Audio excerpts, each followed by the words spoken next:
These days, current events unfold on a dozen channels. Headlines all seem to be shouting, and good news can be as scarce as a moment to relax. So let's turn down the noise this summer, unplug just a little bit, and head to a shelter from the storms of life. The historic port city of Alpena, located on the Sunrise Shore of Michigan. Only a few hours' drive, but miles away from the weight of the world. Nestled between a vast forest and an endless clear blue bay, where the wonders of nature are as welcoming as the local hospitality. We can explore more than 200 shipwrecks in the largest freshwater sanctuary anywhere. Count the stairs to the top of a lighthouse, or the masts that jut into the harbor sky at moonrise. Let's take a trip to the friendly, picturesque city of Alpena, a haven from the world that's pure Michigan. Your trip begins at michigan.org.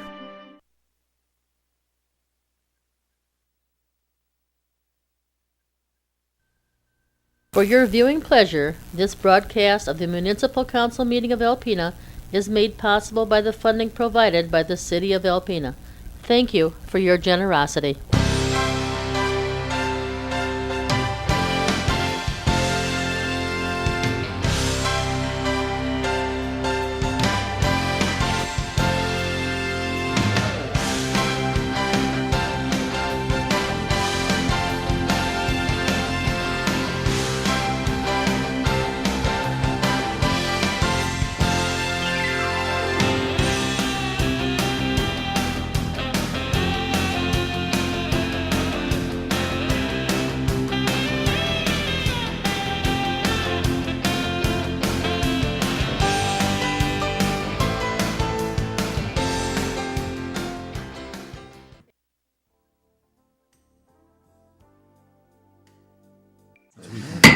Good evening, welcome to Alpena City Council meeting June 2nd, 2014.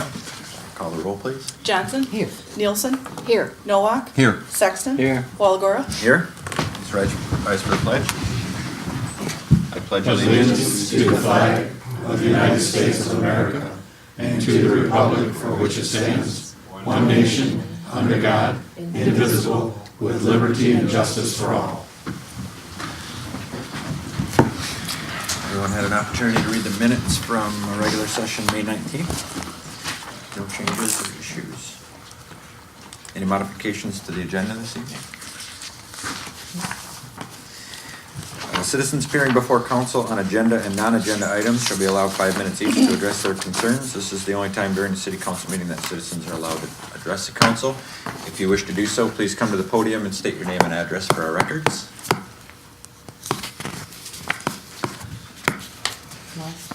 Tonight on the consent agenda are bills to be allowed in the amount of $156,619.36.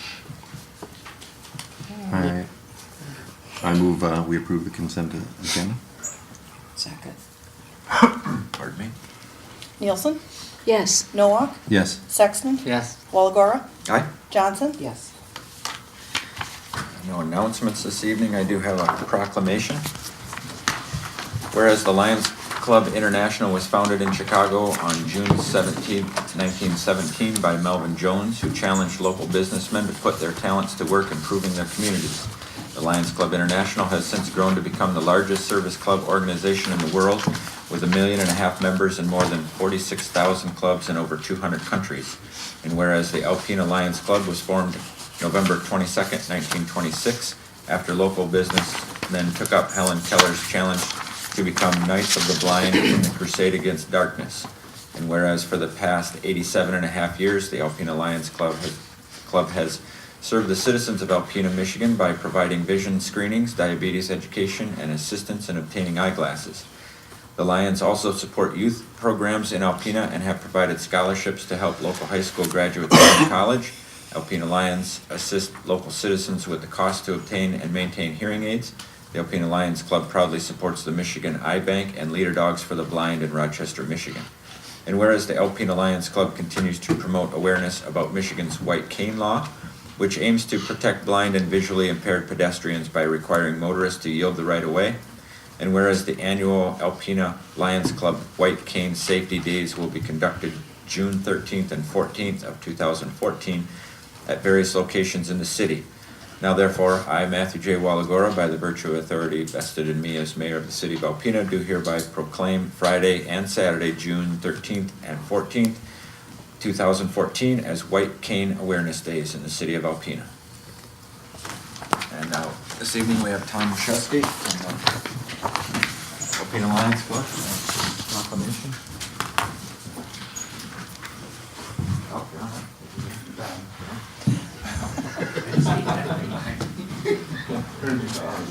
Thank you very much.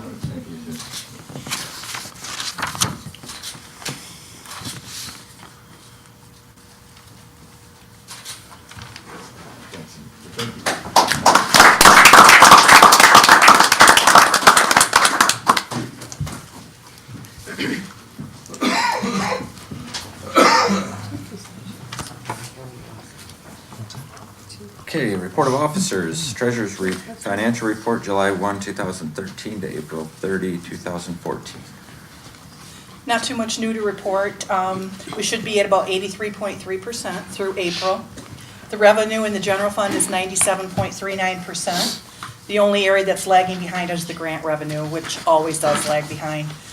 We will hope to have that by June 30th. We'd like to get that in the same fiscal year if we can. The expenses in the general fund are 82%, slightly under budget. Things such as utilities, the price jumped up on those, and so I tended to budget a little higher, but I noticed they've come back down, so that's a relief. Other than that, there's nothing unexpected in the budget at this point. Just one quick question, Karen, are all the departments, performing exactly right around that 83% or some higher because of, for instance, a hard winter that we've had and such, or? Yes, correct. What I do is I go through each department. Some are quite a bit ahead of the 83%, and I'll look at why. For example, parks is at 96%. A lot of that is because that's when our summer help last summer, that's when most of our work is done in the parks, is in the summer. So they've done almost all of their expense until this spring. They also have an accrual of about, I think it's $7,000 or $8,000, so that will come off. So once I see something like that, I take a look at why. Fire and ambulance is above where they should be in expenses, but then their revenue is also higher. So they're doing more runs, but they're bringing in the revenue to cover some of it, not all of it. But we will have to watch that. So, on average, like I said, we're about, 83, 82, a little bit below that. So some are a little above, some are a little below. Typically, when we budget things, do the departments, is it fair or safe to say that we normally would come in about 15 to 25% less than what we budget on average? On average, we have been coming in, maybe 15% lower. I think last year we did very well. Okay. So again, utilities jumped up, we didn't expect it. Snow, something that was higher than we expected. So this year it may not be as good as we had hoped. But normally the guys really watch their expenses at the end of the year, especially for supplies and things that we can wait till next year to do. Thank you. Proceed in time, please. So moved? Second. Noah? Yes. Sexton? Yep. Walagora? Aye. Johnson? Yes.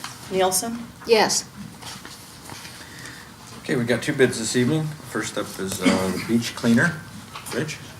On May 20th, 2014, the city received an open bids for a new beach cleaner.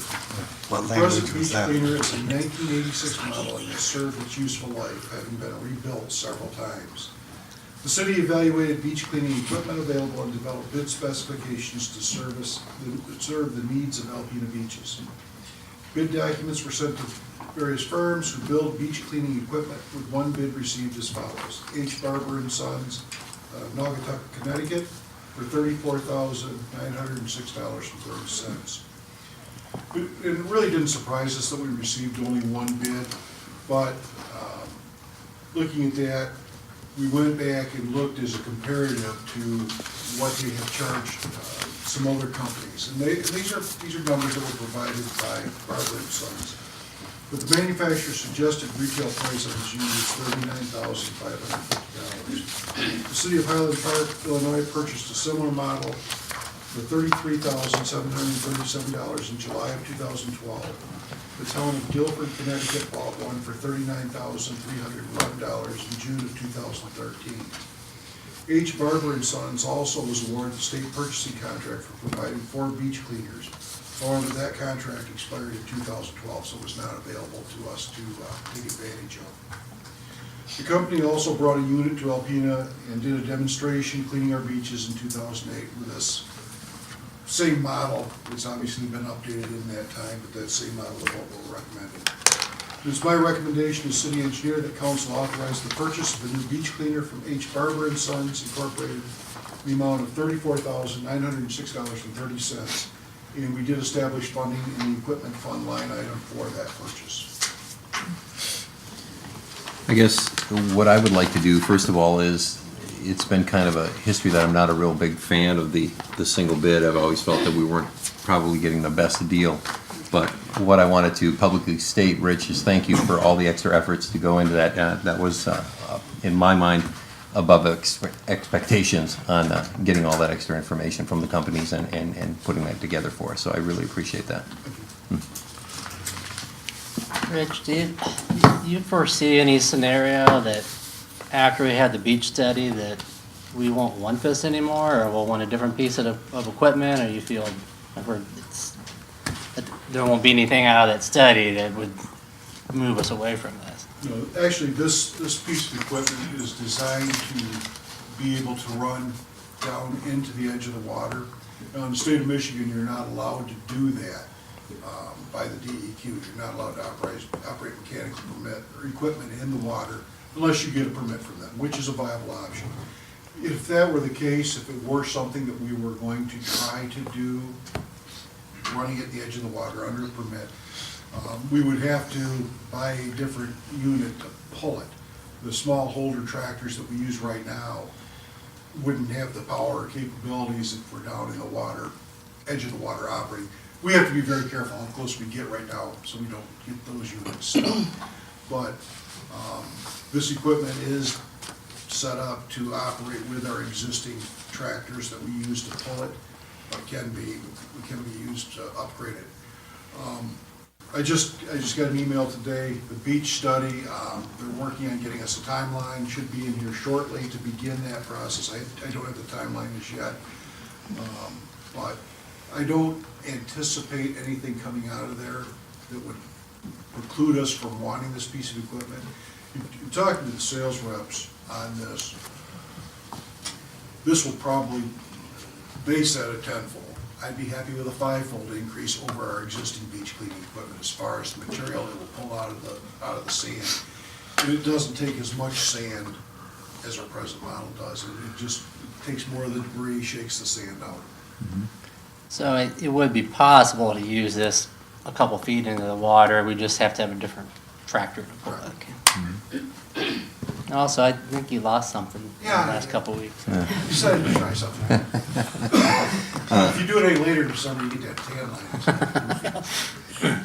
One other question too, Rich. This piece of equipment has lasted 28 years. What was the typical lifespan of something like this when you purchase it? I mean, are we talking it's usually 10 years and you're looking to replace? You know, look at the environment they work in. Mm-hmm. Sand, terrible on the drivetrain, on the system. You know, we've maintained it. We've actually taken it down and rebuilt the structural frame of it a couple of times and strengthened it because of the conditions it operates in. I would say if we could get 15, you know, I would target 15 years before we have to do some major renovations to it. And then we could probably get another 5 to 7 years out of it. What is the plan for our current beach cleaner? Well, we have two choices. We can, we see what H. Barber and Sons will give us as a discount on this unit, or we can always put it on eBay. There may be somebody else out there. As far as we know, this is the oldest model, 1986 model that's still in operation. Oh, yeah? Okay. Somebody might not have one at all. I had no idea we sell things on They eBay. could go to the museum. We started this a few years ago. Really? And we've done really well. Better than we thought. Especially our plow trucks, where Yeah. before we would get 7,000 to 8,000, we're getting up to 15,000, I think, on some of them, the old plow trucks. We sent most of our old police cars and DPW vehicles on there, and have had pretty good success with it. Yeah. Well, good for us. Looking for a That's all I got. motion. Sure. I move we accept H. Barber and Sons Incorporated from Naugatuck, Connecticut. I will award them the beach cleaner contract for $34,906.30. Second. Thank you.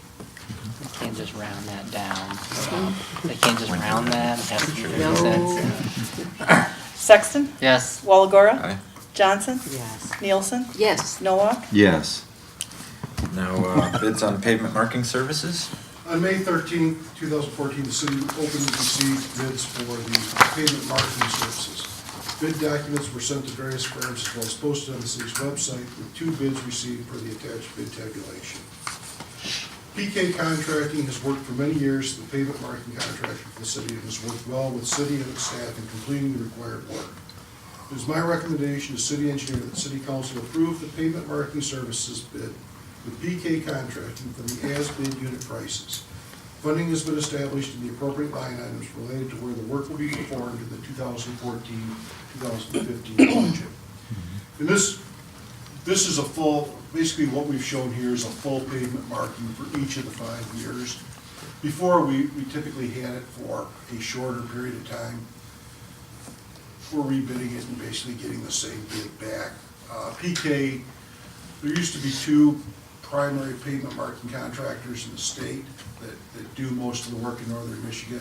But PK ended up buying out the other one. So this company does most of the pavement marking and quite frankly has been our only bidder for 3 or 4 of the last times that we put it out to bid. What this does, it shows a complete pavement marking. Typically, we will do a full pavement marking, and then in between years, we will do just a partial, then the next year a full, then a partial, a full. Usually we can get 2 years. It's been 2 years since we've done a full marking. They're pretty worn out right now. And that's what we want to try to see if we can get them in a little bit earlier in the year to get that work done. Some of the markings on US 23 Chisholm Street are already gone, just from last year. Is that, That's not the city's pavement marking. Okay. MDOT? Is that they had a different contractor, or the state actually did that, or? No, I'm not sure who the state. I wasn't picking on the contractor, maybe it's salt or some excessive something other that happens there, but I noticed it. They got a lot of plow activity this year. Okay. So, I mean, I'm sure that has a bearing on it as well. So when you say a full marking, you mean you're gonna go through the city and mark pretty much everything? We do all the edge markings, centerline markings, crosswalks, stop bars, railroad crossings. Almost every marking, paper marking will be redone in a full year. And then in our mid-years, we'll just typically update or refresh the railroad crossings and some of the stop bars if they need it. Do you do the parking spaces or not? Is that part of this? Parking spaces are part of this as well. Rich, What? oh, No, go ahead. why is this something that needs bid out as opposed to DPW just taking it on? Is it just too big of a job, or? It's a big job. I mean, you have to have the specialized equipment. There's very few communities that I know of our size. Some of the bigger communities may have their own crews that can do that. But these guys, they come in 2 or 3 days, they do the entire city. And it's something that could we do it? Yeah, but it's not something that we can cost effectively do it with our current resources. We'd have to invest in the equipment to do it too. We'd have to invest in the equipment and then, to try to do it in the spring, your resources are all committed for Memorial Day. Then mowing your parks and getting ready for 4th of July, so it's one of those things that, it's time investment as well. Rich, why is there such a disparity between the bids? It seems. M&M is a lot- not I don't think they have the equipment like P&K does where they can come in and do it. PK actually has two different crews. They have a centerline crew that comes in and does all the edge marking, the centerline markings. And then they have another crew which will roll in with 3 or 4 trucks, and they just go to different areas of the city and start doing the crosswalks, the parking stalls, et cetera. So they're a pretty efficient operation. That's the only thing they do. That's the only thing PK does, so they know how to efficiently get it done. Thank you. PK basically the only contractor we've had over the last several years, that I understand that correctly? Yeah, we used to have Clark Highway Services, but Clark was purchased by PK, so it's now just the one in northern Michigan.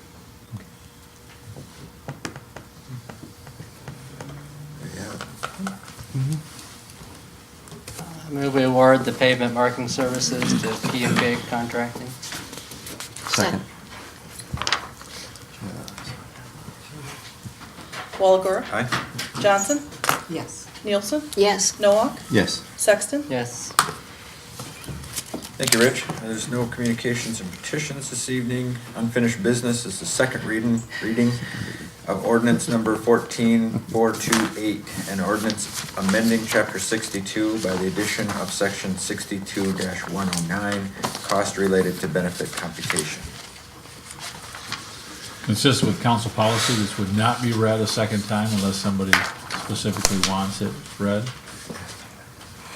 And the only change from the last time was, we noted that number 3, instead of just saying projected benefit, it says projected final benefit. That was the only substantive change from the first reading. Okay with that? Anybody want it read?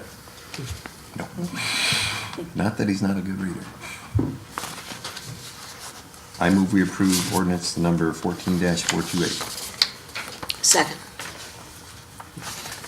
Johnson? Yes. Nielsen? Yes. Noah? Yes. Sexton? Yes. Walagora? Aye.